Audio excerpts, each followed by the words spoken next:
Rohit Dehati films present mix by Ram Narayan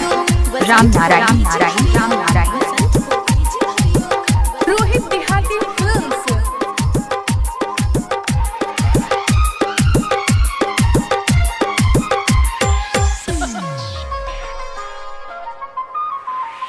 तुहरे चक्कर मेरे रुचिया मच्छर कहट बबनी रात रात में मच्छर कहट बबनी आधी रात में तुहरे चक्कर मेरे रुचिया मच्छर कहट बबनी आधी रात में कुकुर कहट बबनी आधी रात में कह के न मिले रतिया में बड़े परेशान रे तुहरे चक्कर मेरे रुचिया पुलिस डंडा खैनी आधी रात में मच्छर कहट बबनी आधी रात में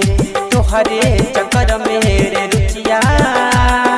मच्छर कहट बबनी आधी रात में कुकुर कहट बबनी आधी रात में कह के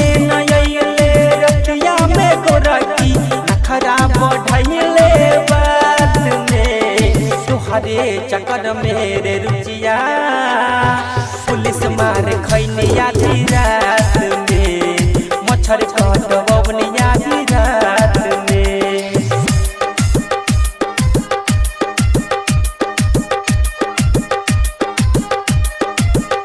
मिक्स बाय राम नारायण पिपरा नेपाल। झूठ बोलले ज्यादा वादा काहे के कइले मिल के फेरा में रात खनबो न खइले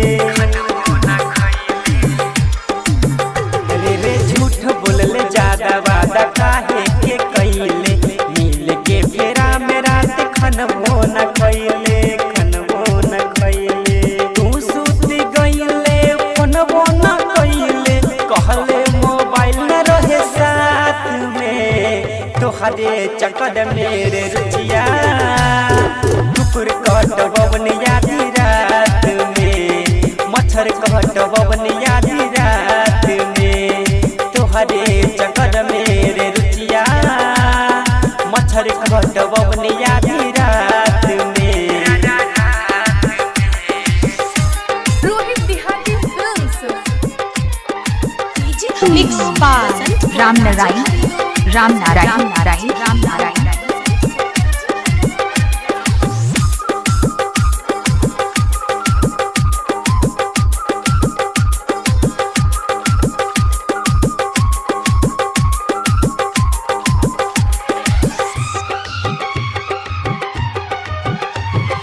आशा पानी रास्ता देके मांग तारे माफी रे तोहरा कारे नावा के दर्द भइले काफी रे हो आशा पानी रास्ता देके मांग तारे माफी रे तोहरा कारे नावा के दर्द भइले काफी रे अनिल मंटू नारी कैसे कहले धार कइले हो गइले नास रे तुहरे चक्कर मेरे रुचिया मच्छर कहट बबनी आधी रात में राम नारायण रात में तुहरे चक्कर नेपाल। मेरे